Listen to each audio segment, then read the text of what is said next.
E aí, aparece? Tá aparecendo?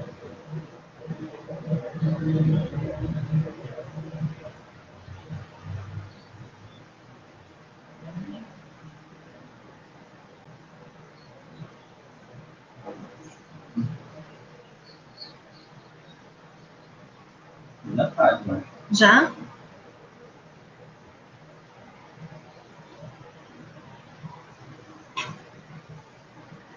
Já aparece no Facebook? Tá contando já.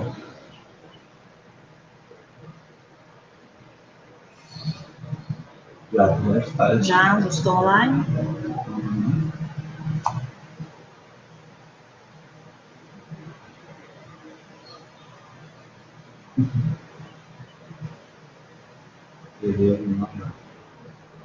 Ó, a Bruna está assistindo. Vou falar. Boa tarde, gente. Eu só estou aguardando a Cidinha entrar para a gente iniciar.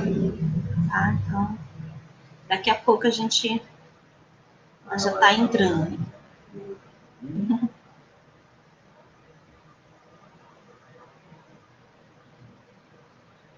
Ah, ela já está aí. Oi? Tá me ouvindo, Cidinha? Ouço sim, ouço bem. Você me ouve? Não estou lhe ouvindo. Você me ouve? Não. E agora? Você me ouve? Será que alguma coisa com o meu microfone? Edmara? Você me ouve? Não estou ouvindo você. Você não está ouvindo? Não. Você me escuta? Sim. Não estou lhe ouvindo. E agora? E agora? Você Tá ouve? saindo?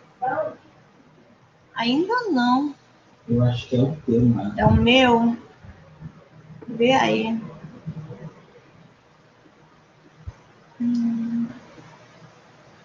Porque aqui não. E agora? Edmara? Olha, eu já aumentei o som. Não, fechou. Ela não está escutando nada que ela está falando. O volume da Cidinha tá baixo, tá dizendo. Não é no computador, Cidinha, que tá um pouco Não, baixo? eu já aumentei o máximo. Não tô escutando nada. Estão dizendo que é o da Cidinha, que tá com algum problema. Peraí.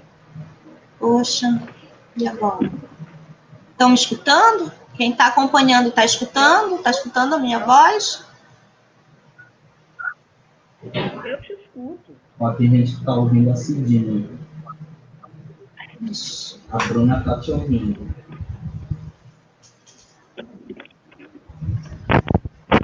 E agora? Me ouve? Não escuto, eu não escuto a Cidinha. Estou ouvindo, mas eu não estou escutando a Cidinha. Caramba, foi já. Edmara, agora você me ouve? Edmara? Não. E agora? Diz aí que tu vai. Não me ouve? Aí, estão dizendo que estão escutando as duas, mas eu não escuto ela. O povo está me escutando, está escutando ela, mas eu não estou escutando. Então talvez seja alguma coisa aí, né? Que não estão. Que você. E agora? Não sei o que aconteceu. Não sei. Aqui, ó. Eu vou tentar aqui organizar, tá, gente? Cidinha, você está me escutando? Sim, eu escuto bem. Ok? Tá ligado aqui? Vai.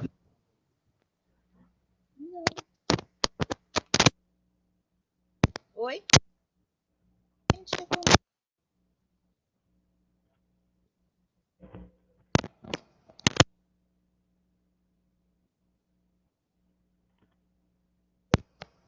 Caramba.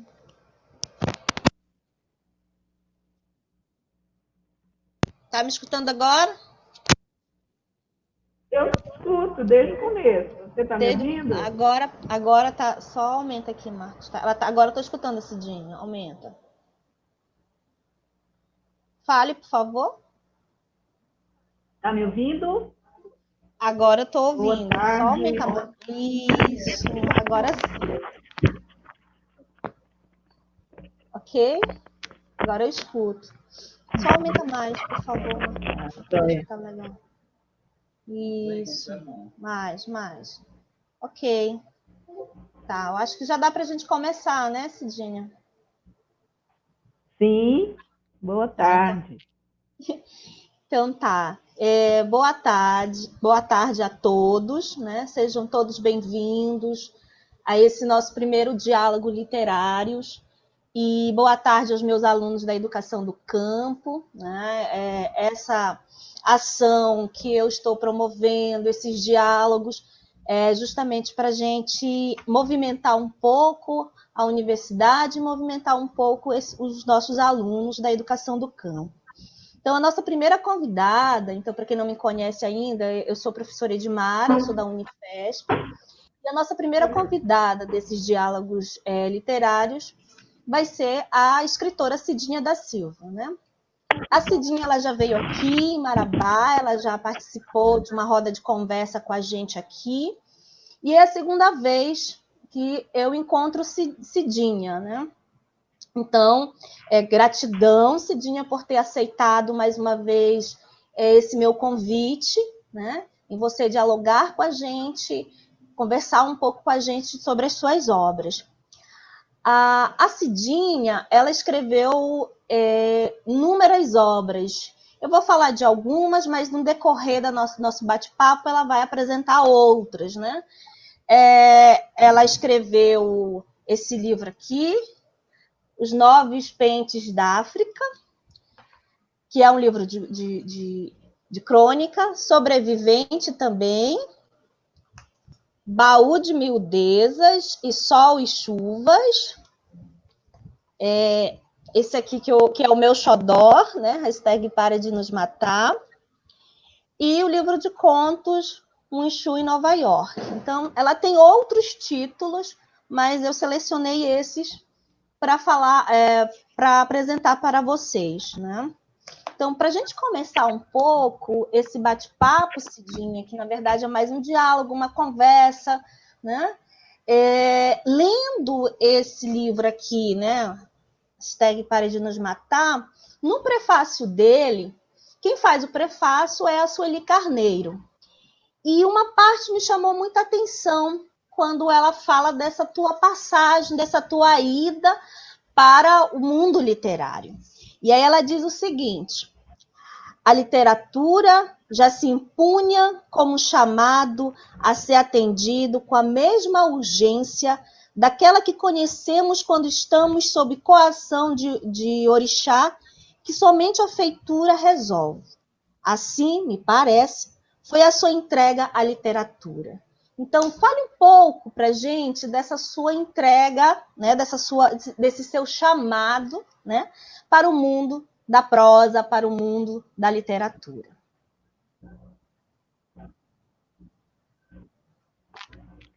Bem, boa tarde, Edmara. Boa tarde a todo mundo aí de Marabá e de outros lugares, né, que está acompanhando a gente. É uma alegria estar aqui de novo com vocês, né? Agora nesse formato virtual, dada aí a pandemia do Covid-19, a quarentena. Espero que esteja todo mundo bem, os familiares, né, de todo mundo também, as pessoas próximas. Nesse período que está tão difícil, né, para todo mundo. Essas palavras eu e Sueli, a gente se conhece há muitos anos, né? Sueli me conheceu menina, eu tinha 19 anos quando conheci Sueli. E isso tem mais de 30 anos, então.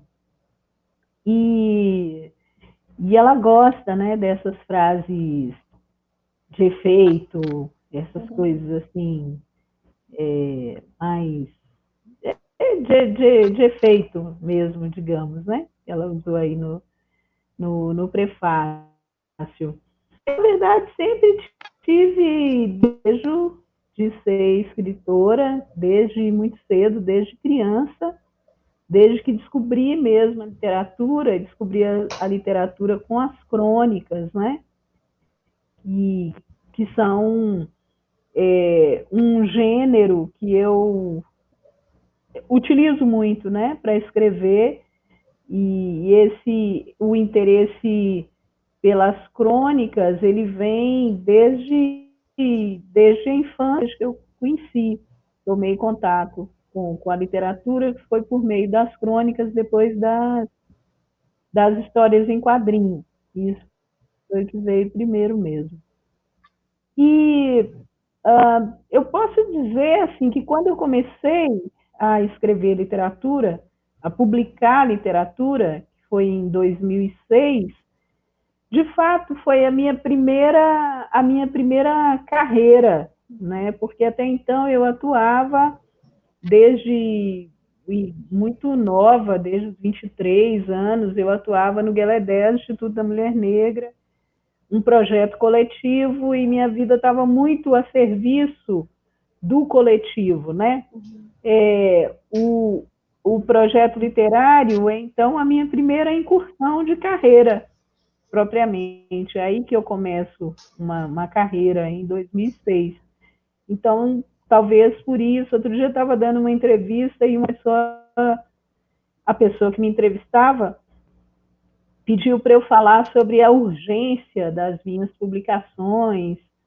E eu fiquei pensando, urgência? Eu não identificava esse traço, né? Mas ele, olhando de fora, ele viu. E aí eu fiquei pensando que talvez tenha a ver com isso, com o fato de ter começado a publicar mais tarde, né? Já com a vida adulta feita, estruturada, né? Já com um nome construído no outro campo, e então tendo que começar as coisas. Talvez seja por aí também que a Sueli usou essa frase de efeito. Uhum. E, assim, você falou que a sua maioria das suas obras, elas são de crônicas, né? O gênero crônica, ele é muito forte, muito presente. Essas crônicas que você reuniu nos livros, elas foram publicadas antes em outros suportes, por exemplo, em jornais, né? Em outros lugares? Fale um pouco disso para a gente, porque como foi essa reunião dessas crônicas, né, nos livros, e quem a incentivou, né, publicar, reunir essas crônicas em livros?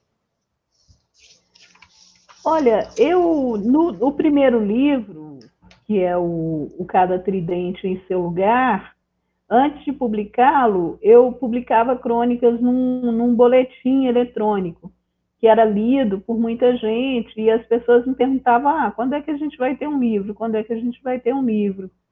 Até que eu resolvi selecionar os textos que eu achava que eram os melhores, defini outros que eu queria escrever e organizei o Cada Tridente em Seu Lugar. Desde então, eu publiquei 10 livros de crônicas, e o segundo foi um livro de inéditas, que é o Você Me Deixe Viu, Eu Vou Bater o Meu Tambor.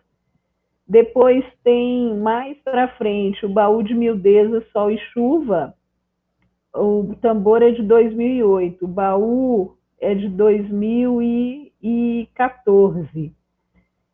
E esse foi o meu último livro de inéditas. Os outros têm sido de textos, tem alguns que são uma mescla de inéditos com textos já publicados, por exemplo, o O Margem, Reinventa os Rios, que está esgotado e que vai ter a segunda edição agora, nesse ano de 2020.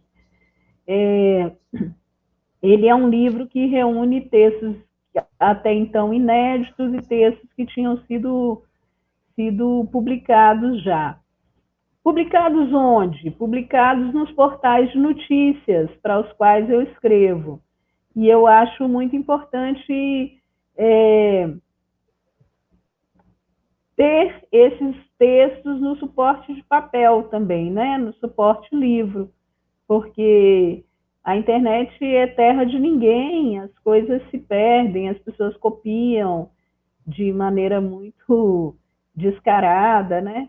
E o suporte livro, ele nos garante um pouco, pelo menos, a autoria, né? E a publicação em livro também, de textos que já foram publicados em outro suporte, me permite a releitura, a revisão desses textos, o corte de arestas, de gorduras, né?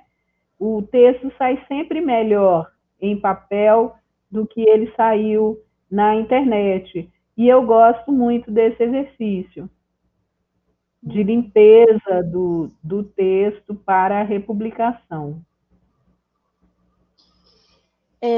Falar um pouco dos traços, né, da sua escrita, né? A gente percebe, lendo algumas crônicas, a gente percebe um pouco esse tom, esse traço meio irônico, um tom meio de humor, né?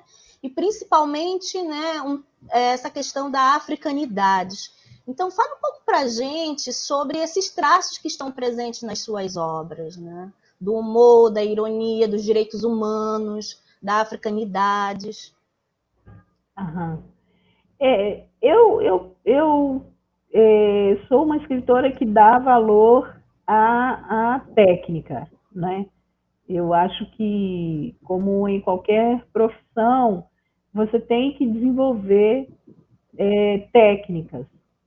Quem joga futebol tem que desenvolver técnica, quem opera, né? Quem faz cirurgia tem que ter destreza. E quem escreve, eu acho que precisa passear bem pelas figuras de linguagem, pelos recursos que permitem que o texto fique mais diverso, né? Que ele não se repita, que ele surpreenda, que ele traga ângulos de visão que talvez não sejam os mais comuns. E recursos como o humor, como a ironia, em alguns textos eu chego a utilizar a sátira, são recursos que me ajudam muito mais do que ajudar, eles me dão o suporte e o caminho para produzir os efeitos que eu quero com o texto, os efeitos que eu busco produzir, né? O leitor alcançá-los e dialogar com eles ou não é uma outra história. Mais do que o leitor alcançá-los, eu, de fato, consegui, com o texto, alcançar quem me lê, né? Mas quando eu leio, a maior parte das vezes eu vejo que eu consegui aquele efeito que eu buscava. E aí resta a etapa final, que é a leitura das pessoas para ver o que é que acontece. Uhum. E com relação à presença dos direitos humanos e da africanidade, né? Como isso atravessa as suas obras, as suas crônicas?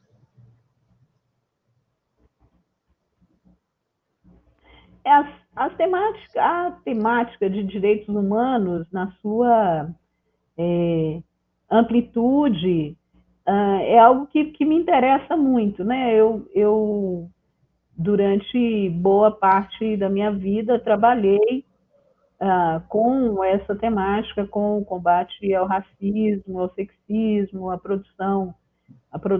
promoção de direitos das pessoas negras, né? Foram muitos anos da minha vida dedicados a esse trabalho como atividade central mesmo de vida, e isso me formatou, está incorporado em mim, né, a minha história. Então,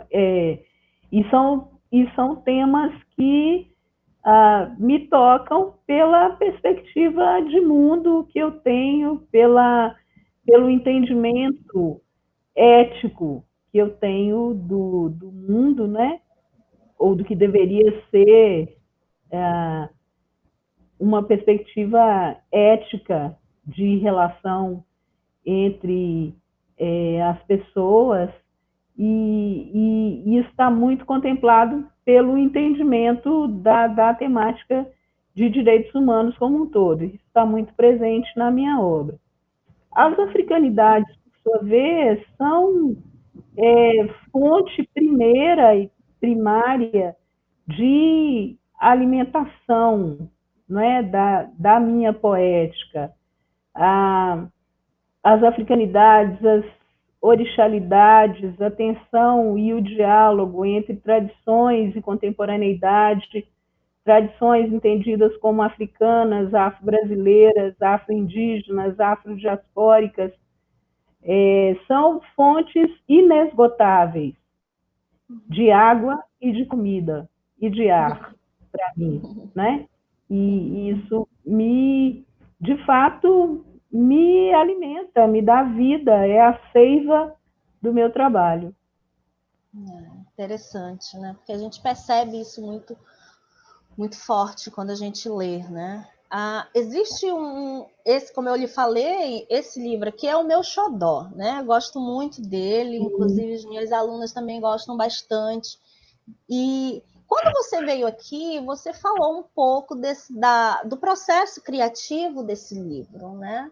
O quanto foi doloroso, sim, mas também o quanto é necessário, foi necessário e é mais do que hoje, né? Necessário falar, né, do sujeito, do negro, falar do que acontece. Então, fala um pouco para a gente mais desse processo de criação desse livro e das crônicas. Existe uma crônica aqui que eu acho que ela é Quando a Palavra Seca, né? É uma crônica que, quando você lê, você consegue perceber ali, você tem inúmeras sensações, né?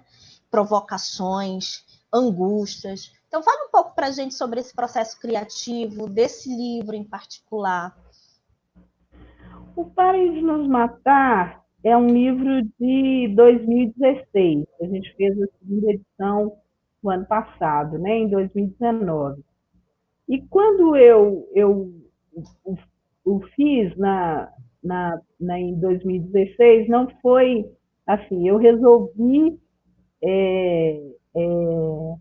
fazer esse livro, então vou escrever os textos. Não, olhando o que eu havia escrito de 2012 a 2016, eu me dei conta do número imenso de textos que eu tinha, né, que falavam que tratavam das diversas formas de matar do racismo, né, adotadas pelo racismo. Tanto a eliminação física, eliminação sumária, quanto a morte da subjetividade das pessoas negras. E, então, vendo que eu tinha aquele número imenso de textos, eu resolvi, então, selecionar alguns para montar esse livro. E eles eram tantos que eu conseguia agrupar os textos mais ou menos por temas, né?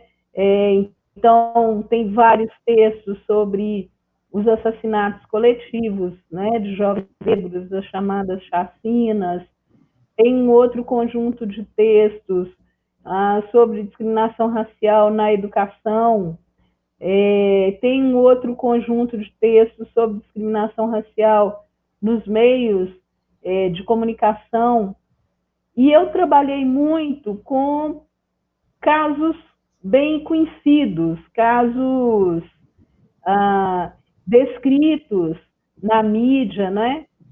teve uma professora da Universidade Estadual do Piauí, não sei se você a conhece, a professora Assunção Souza, que fez um trabalho muito interessante com os estudantes de uma turma, que durante um semestre, uma turma de letras, eles trabalharam com o livro e fizeram um exercício que foi de buscar na imprensa nacional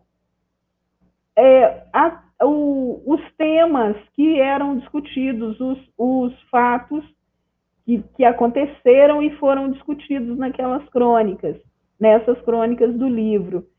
E fizeram um trabalho comparativo também, discutindo como aqueles fatos eram apresentados na imprensa, que elementos eram destacados ou não, e como as minhas crônicas apresentavam esses mesmos fatos e os discutiam. Ela me disse que foi um trabalho muito rico e que abriu muitas perspectivas de leitura e de interpretação para aqueles estudantes. Então, foi dessa forma que eu montei o livro. Interessante, né? Recentemente, você publicou esse livro aqui, que é o livro de contos, né? Sim. O Exu em Nova York. E fale um pouco para a gente dessa sua passagem, né? Porque tradicionalmente os seus livros eles são de crônicas. E quando você escreve um Exu em Nova York, que é um livro de contos, você passa para um outro gênero, né? Literário. Então, fale um pouco para a gente dessa sua passagem, né? O porquê você faz, né, um livro de contos, né? Não é que você deixou de escrever ou produzir, né, crônicas, mas você faz uma opção também em escrever contos. Então, fale um pouco para a gente por que dessa passagem, por que você escreveu esse livro. Na verdade, a crônica é uma coisa muito desvalorizada, né, na literatura brasileira. Para você ter uma ideia, esse livro, que é um livro premiado, né, o Exu em Nova York, eu ganhei o prêmio de contos da Biblioteca Nacional em 2019 com ele, mas antes do Exu, eu já havia publicado 10 livros de crônicas. 10. E alguns deles participaram de concursos também, inclusive um livro excelente, que é O Homem Azul do Deserto, que eu lancei como está aí, tá vendo? Você não me deixa mentir sozinha, você também acha que ele é bom. Eu lancei esse livro junto com o Exu, eles têm 1 mês de diferença. E certa vez, conversando com uma amiga que tem mais experiência no mundo literário e tal, e eu estava me queixando, né, de algumas coisas com ela, e ela me queixando a ela, e ela me disse assim: faz um livro de contos, mesmo que seja um livrinho. E o que eu entendi que ela estava me dizendo enquanto você ficar fazendo só crônica, não vão te levar a sério. Nossa. Faça um livro de contos. E eu fiz. E ele dá os resultados que ele me dá, né? É um livro que a gente reeditou em 7 meses. A minha editora, ela, quando eu apresentei o livro e tal, aí perguntei, então, quantos exemplares serão feitos? E eu esperava que fossem 2.000, porque o livro anterior, que eu havia publicado com essa mesma editora, Os Sobreviventes, tinham sido feitos 2.000 exemplares dele. E aí ela me disse assim, a gente vai fazer 1.000. Eu fiquei frustrada, né? E perguntei, mas por que só 1.000? E aí ela me disse, não, é porque o livro anterior, ele não vendeu como nós esperávamos. E eu fiquei bem chateada mesmo, E aí eu mencionei, eu disse que eu gostaria de comprar um número de exemplares por preço de custo, nunca é preço de custo, porque tem a marca da editora, tem uma série de coisas que a gente paga por elas também, e é justo que a gente pague, mas eu queria comprar os livros antes, para não ficar comprando da editora com um desconto para revenda. E aí, quando ela perguntou, quantos livros você quer? Eu falei, vai depender do preço que vocês conseguirem me vender. Aí ela fez lá os cálculos, me disse por quanto ela conseguiria vender, não era um valor muito abaixo do que eu costumo pagar, mas tá certo, eu compreendi e disse, eu vou querer 500 exemplares. E aí ela resolveu, então, porque ficava, poxa, a autora vai trabalhar 500 e a editora vai trabalhar 500, nós temos proporções diferentes, né? Inserções diferentes. Eu sou uma simples autora. A minha editora é uma editora com 50 anos no mercado, né? Então, entendendo que era dispar isso, ela então me disse, vamos fazer 1.500. E a gente esgotou esses 1.500 exemplares em 7 meses. Em 7 meses nós tivemos que reeditar, reimprimir, melhor dizendo, reimprimir. E aí foram feitos mais 2.000 exemplares, que é o que a gente está vendendo agora, e daqui a pouco a gente vai reimprimir outra vez. E espero que ele tenha uma longa vida de impressões. Vai ter sim, né? Então, falando um pouco, acho, nesse universo das editoras, né? Eu acho que você levanta aí uma questão bem interessante. Você fala que a sua editora tem 50 anos, né? Para mim é um número bem significativo. Mas as suas publicações, elas são editadas, né? Os seus livros são editados, em sua maioria, em editoras independentes, como a Palas, né? Como a Malê, Masa Edições. Então, isso representa uma, digamos assim, uma resistência às regras do mercado editorial?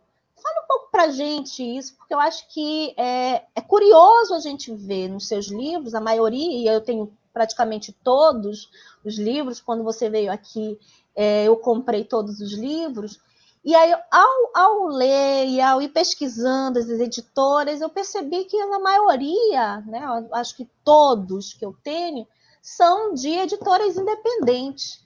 E isso chama muita atenção, né, da gente que estuda, a gente que pesquisa. Então, o que representa isso? É uma questão de uma resistência a essas regras no mercado editorial? Porque a gente sabe que tem um número muito grande de editoras, né, grandes aí no mercado, e que me parece que não estão muito interessadas a editar os livros, né, de alguns escritores, enfim. Não sei se eu estou correta, mas fala um pouco para a gente dessa questão aí, dessa... Olha, na verdade, a editora que eu disse que tem 50 anos é a Palas. A Palas tem 50 anos no mercado já. E acho que ela não pode ser considerada como uma editora independente, nem editora pequena, ela é uma editora de porte médio. E entre as editoras pelas quais eu publico, é a editora de maior porte, né? E é ela que tem 50 anos no mercado.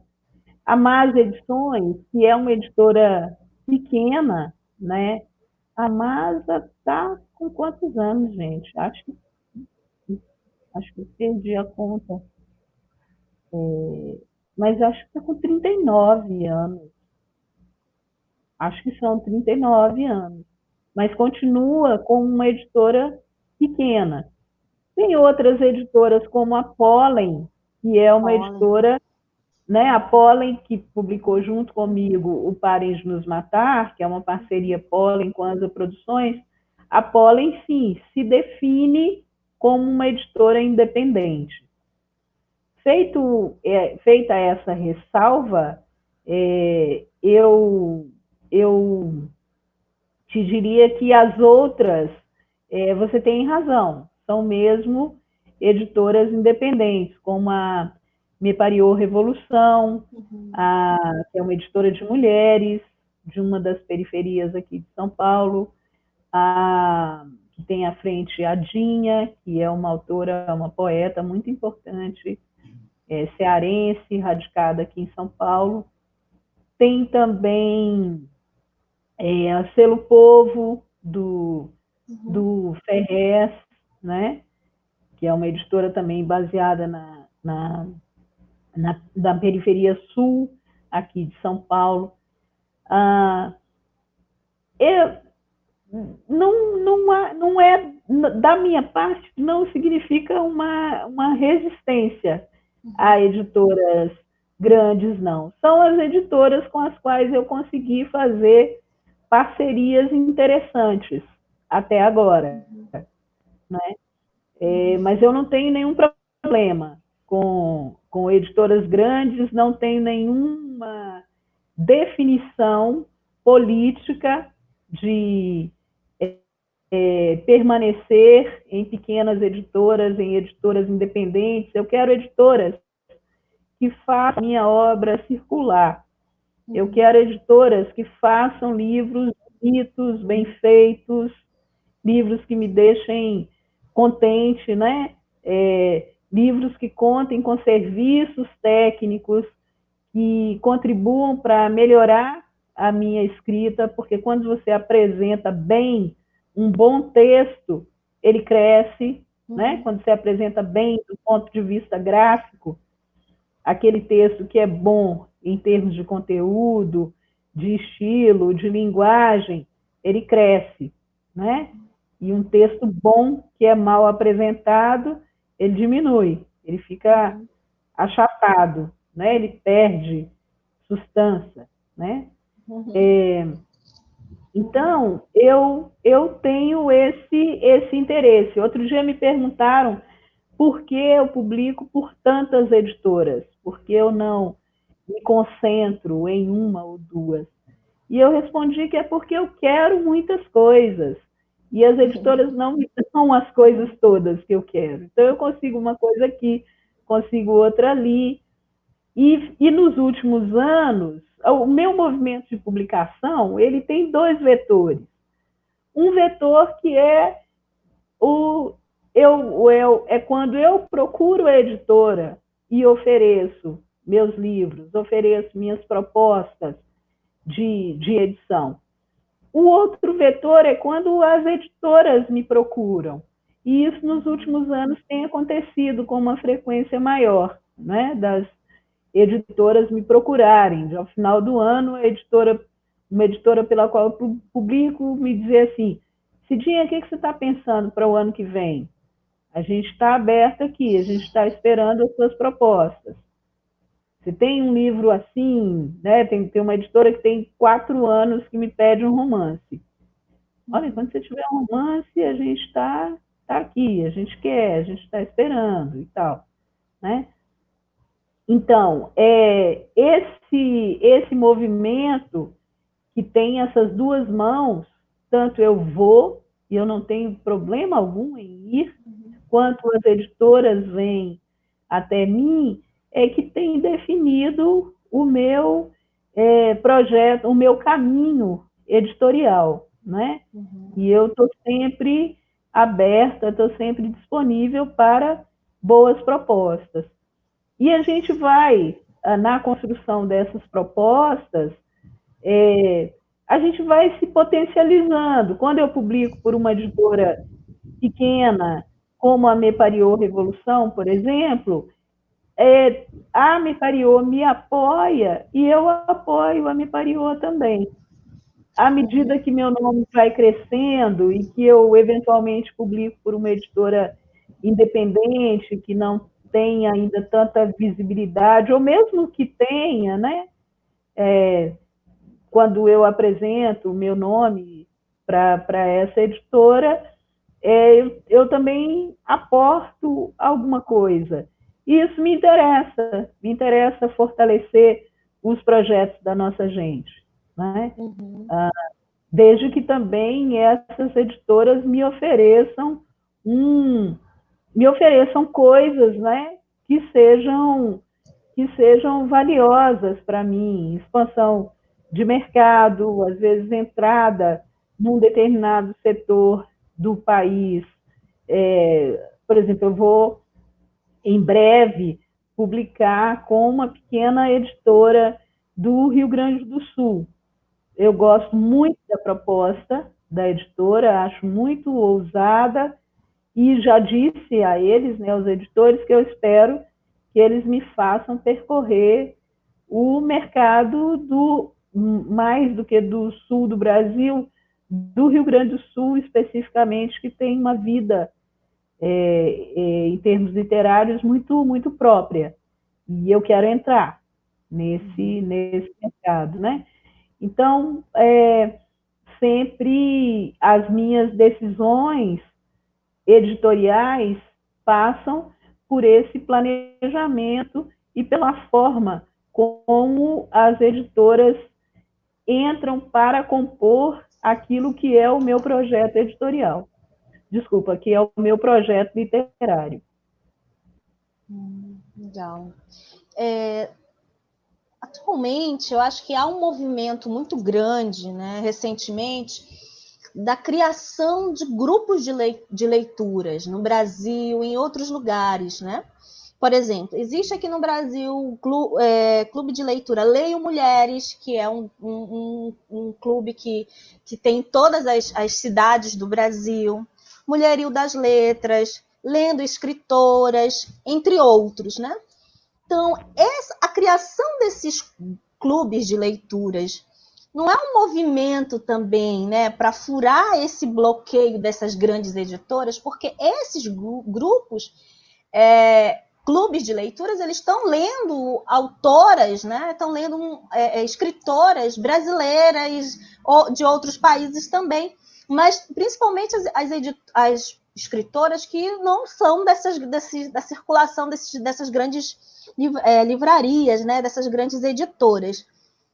Além disso, também, além desse movimento desses clubes, eu acredito também que na universidade, aí falando um pouco desse lugar meu de fala, né, a universidade, de um período para cá, também ela modificou um pouco, principalmente as suas pesquisas, né, os seus olhares para essa literatura, ou para essas literaturas que circulam no Brasil.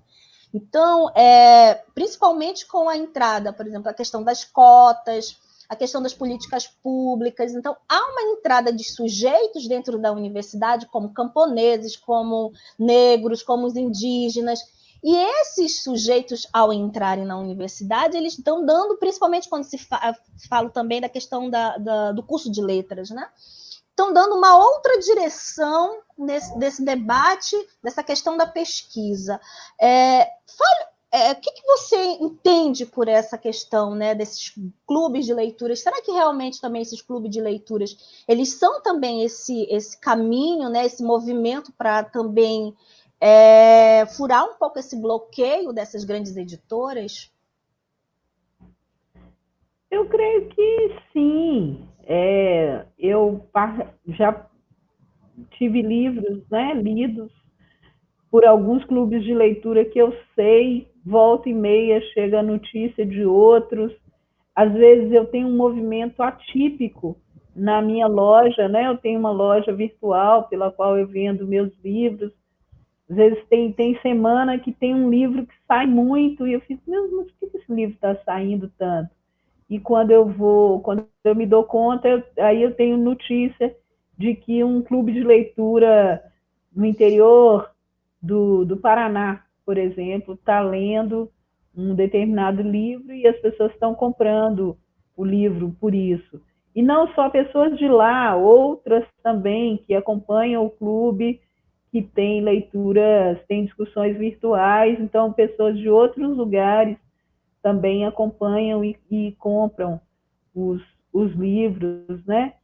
E são pessoas que gostam de ler, então elas elas têm o hábito de dar livros de presente, alimentar a leitura é um assunto corriqueiro, como a gente fala de futebol, dos problemas do transporte público, de outros problemas, essas pessoas falam das leituras que fazem também, não é?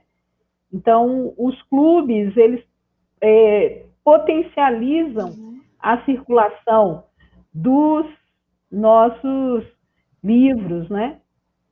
Acho que eles têm tido um papel muito importante. Eu já participei de alguns ao vivo, né? Presencialmente, de outros de maneira virtual, mesmo antes da quarentena. Eu já participei de algumas coisas virtuais e tem outras em processo aí, acontecendo. Às vezes, entrevistas que esses clubes também fazem comigo. E no Instagram, por exemplo, eles ajudam muito a divulgar as campanhas que eu faço da minha loja, de venda dos livros, né? Então, são bastante, contribuem bastante para a circulação da obra da gente. Então, é um movimento que ajuda, né? Potencializa a circulação dos livros, principalmente de escritoras negras. O que representa para você, já está caminhando um pouco já para o final, depois ver se tem algumas questões, porque também não só eu vou perguntar, mas eu gostaria que quem está assistindo também, né, principalmente os meus alunos, faz algumas questões para a gente eu acho até direcionar. que rolou já, Edmara.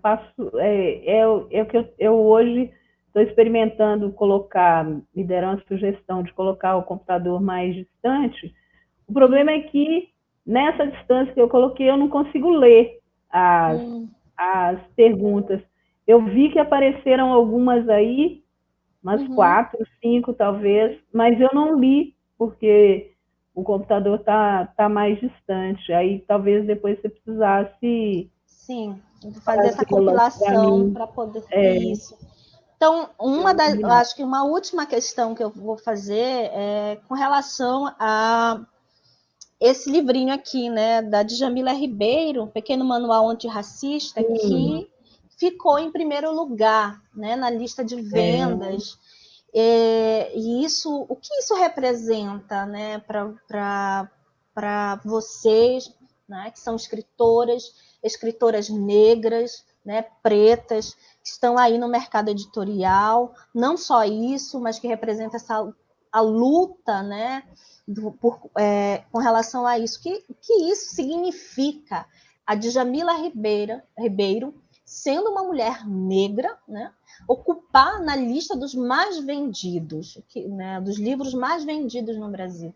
O que isso significa para você, enquanto que é escritora, que é negra, que é preta e que circula? Poxa, significa muita coisa, muita. E não bastasse conquistar o primeiro lugar, na mesma lista, ela emplacou mais 2 livros, né? O livro Quem Tem Medo do Feminismo Negro ficou em 5º lugar, e o outro livro, Lugar de Fala, ficou em 10º lugar. Então, ela jantou, né, digamos assim, o primeiro, o 5º e o 10º lugar.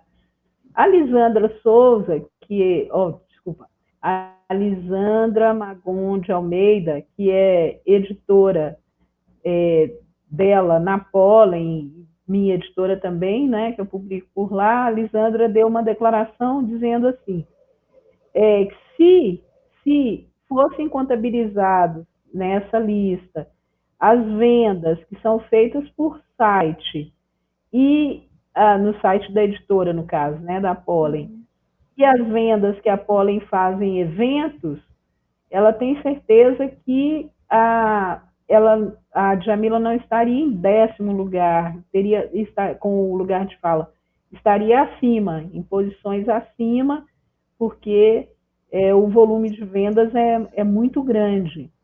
dos livros dela na Pollen, né?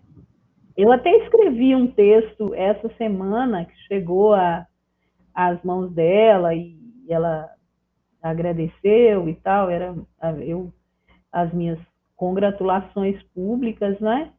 Eu estou fazendo aqui agora de novo também. E eu disse nesse pequeno textinho o seguinte, que desde eu venho dizendo que Djamila Ribeiro é nosso maior fenômeno editorial depois de Carolina Maria de Jesus. E eu arrisco dizer que talvez ela tenha já ultrapassado Carolina em número de livros vendidos, né? E aí os pesquisadores do mercado editorial livreiro precisariam se debruçar sobre os números para compará-los e ver se isso é verdade ou não. Eu digo isso em território nacional, né? Que talvez ela já tenha ultrapassado Carolina. Isso significa muito para a gente, né? É uma edição. Esses livros são livros de ensaios, ela é uma ensaísta, né? Então, é o pensamento de uma mulher negra conquistando, porque é uma conquista, não há nada aí de presente, de concessão, é uma conquista de um espaço muito significativo numa lista, que é uma lista oficial, né, de livros mais vendidos numa determinada semana, que foi a semana passada.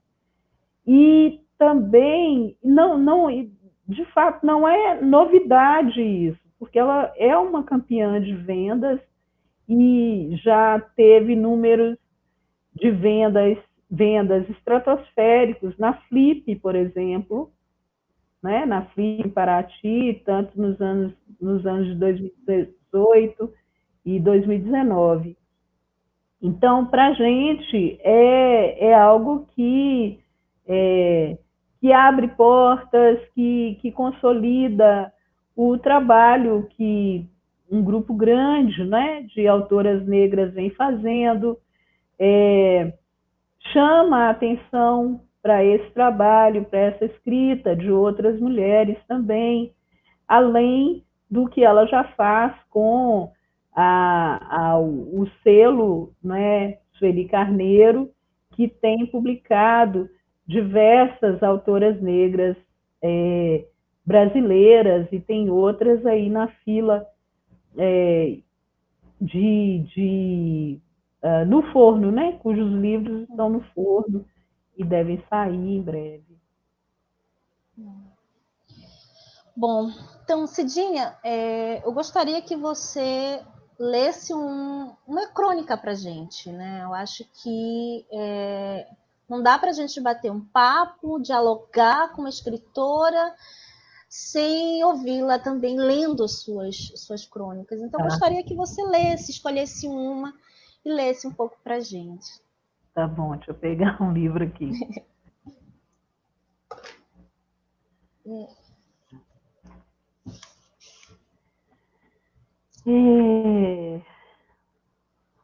Eu vou ler alguma coisa desse livro aqui, que é o Exuzilhar, que é um primeiro volume de uma série que eu estou fazendo com as minhas melhores crônicas, uma série temática. Deixa eu ver, um menorzinho, né?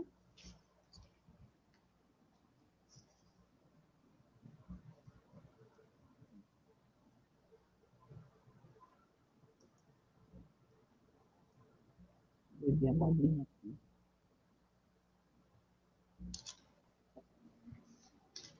O texto que eu vou ler se chama Coisas que nem Deus mais duvida. A senhora brandia os braços, inflava bochechas e olhos, tremia a boca pequena. Era Madame Mim, performando um poema. Coisa boa não viria dali. A colega já havia feito caras e bocas de incredulidade quando apresentei meus livros no sarau. Reparei que não aplaudiu, assim como as outras pessoas fizeram comigo naquela noite. Houve um preâmbulo antes do poema, a autora dizia: no meu tempo, como vocês podem ver, eu sou velha, a gente chamava os pretos que a gente gostava de negão, quando era homem, neguinha, quando era mulher. Era carinhoso. Hoje, se a gente não for politicamente correto, pode até ser preso. Nessa hora, seus olhinhos de Madame Mim encontraram os meus, e de pronto, tratei de exusilhá-los. Fechei meu corpo com a mão direita e com a esquerda levantei meu tridente. A chuva apertou e Inzila rodou, me levou para fora das paredes de vidro da biblioteca, para o lugar exato onde havia feito minha saudação de chegada. Era uma encruza da Henrique Schaumann com cardeal. 777 era o número da casa.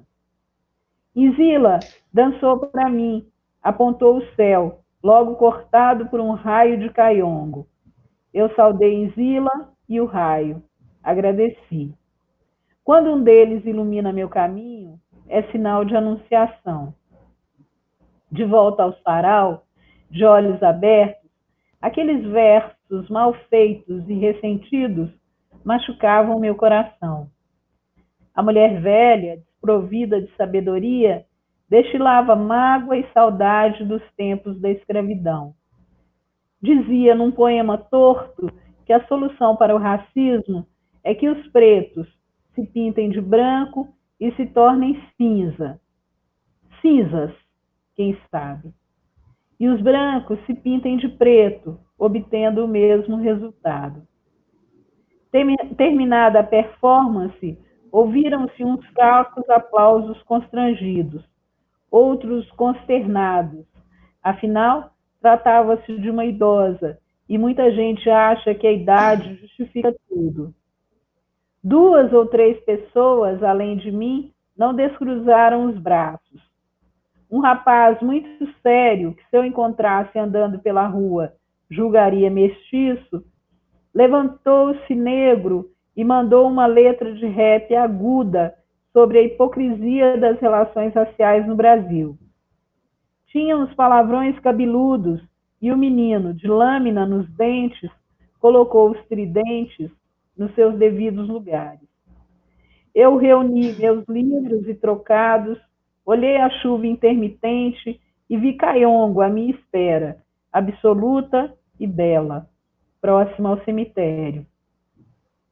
Guardei a distância respeitosa da natureza que não se afina com a casa dos mortos. Caiongo veio sorridente, me abraçou generosa. Só amor. Eu entreguei o que era dela.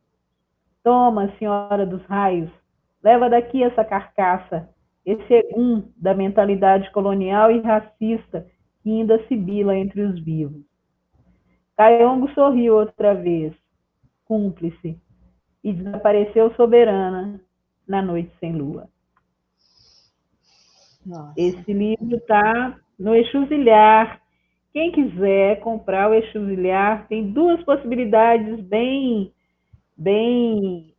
diretas. Uma, vocês podem falar comigo pelo Instagram, no @Cidinha da Silva Escritora. Tem vários combos, vários livros lá em promoção. E aí é só dizer um eu quero e a gente conversa e combina como fazer. A outra possibilidade é ir à minha loja virtual, cujo endereço é www.kwanzaproduções, sem cedilha e sem tio, .com.br. kwanzaproduções.com.br. E aí tem todos os livros lá. Mas esses combos promocionais estão no Instagram, que é Cidinha da Silva Escritora, né? @Cidinha da Silva Escritora. Então, não sei se a gente consegue, né? Porque eu acho que tem o avançar das horas, 18 horas, eu acho que a gente deu 1 hora de conversa, que a gente nem viu passar, né? E acho que eu não vou conseguir ver, não foram perguntas, eu acho que foram mais comentários que algumas pessoas fizeram, né? Não dá para a gente voltar aqui um pouco para ver as perguntas. Então, eu acho que a gente está caminhando um pouco já para o final, né? Não sei se você quer ler mais uma crônica, hoje está ok, tá bom para você. Você quer ler mais uma? Eu gostaria que você lesse do meu Sim. xodó. Aham. Lesse a que eu gosto bastante, que inclusive uma aluna já leu, né, mandou um vídeo, que é essa, Quando a Palavra Seca. Gostaria muito que você lesse para gente. E que página que tá? A página, deixa eu ver aqui. 109. Tá, obrigada. 109.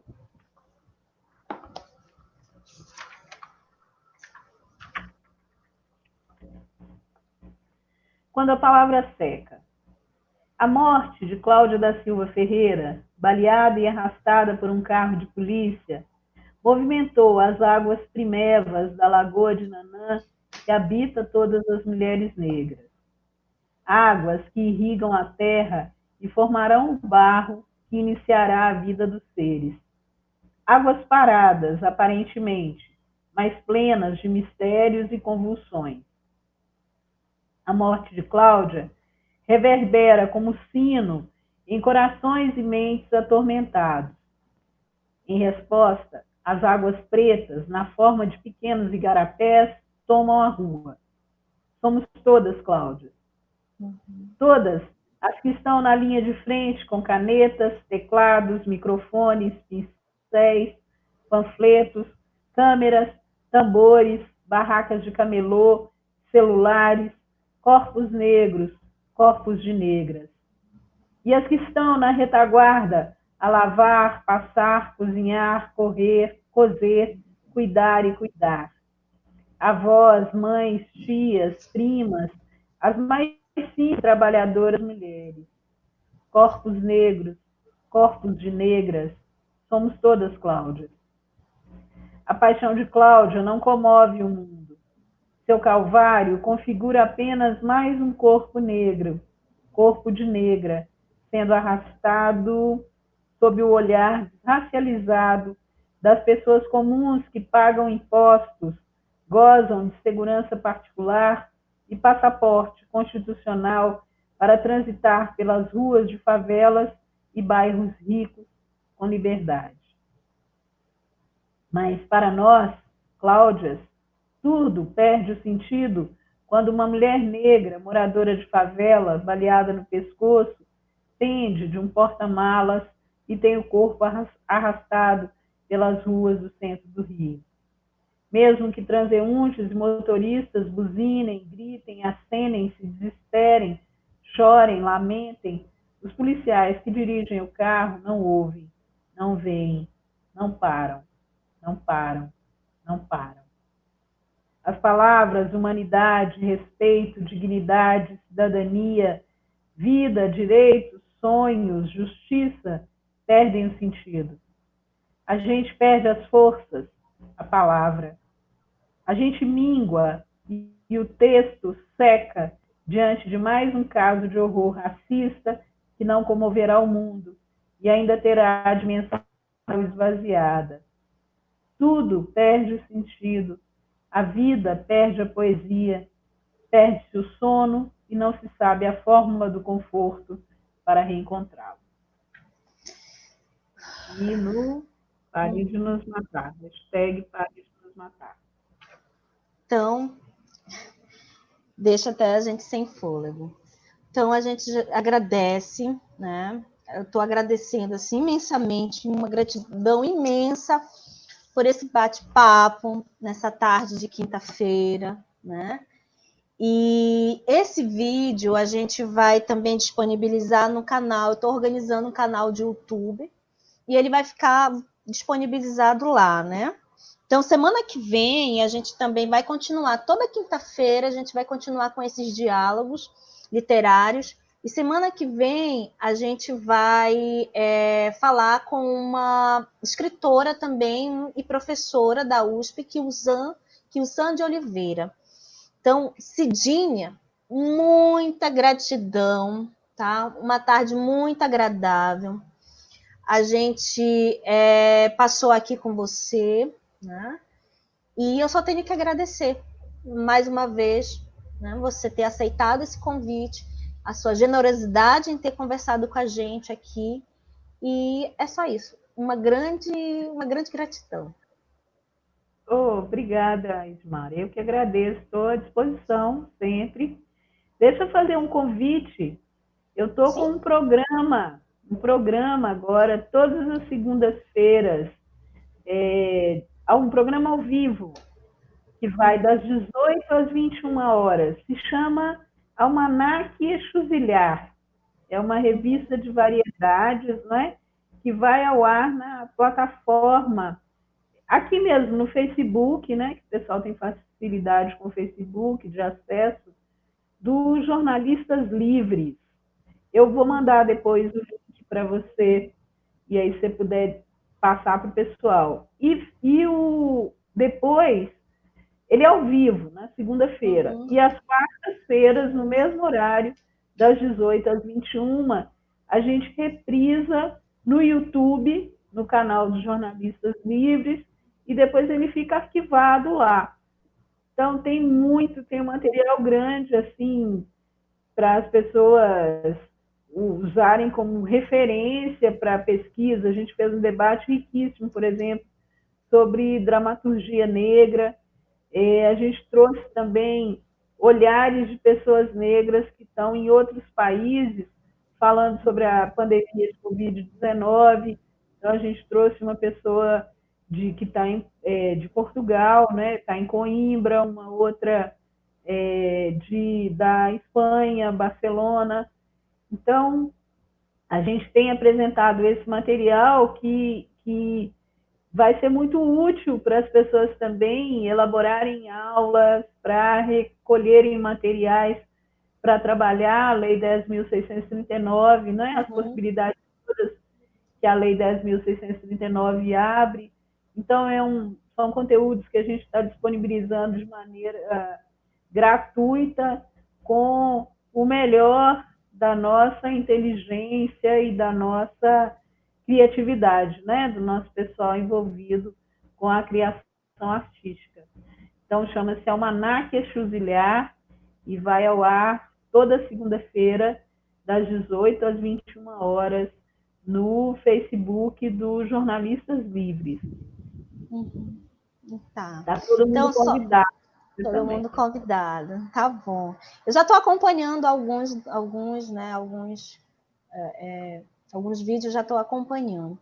Só rapidinho para os meus alunos com relação à lista, se não conseguiu acessar, não conseguiu ver o link, depois eu vou conversar com vocês, a gente vai ver essa questão do certificado, tá?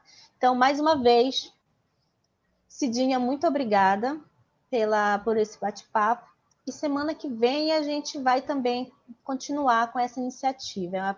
Foi o primeiro bate-papo e semana que vem a gente vai fazer uma série de bate-papos até o dia 16 de julho. Então, muito obrigada. Né? Fique bem, te cuida, fica em casa.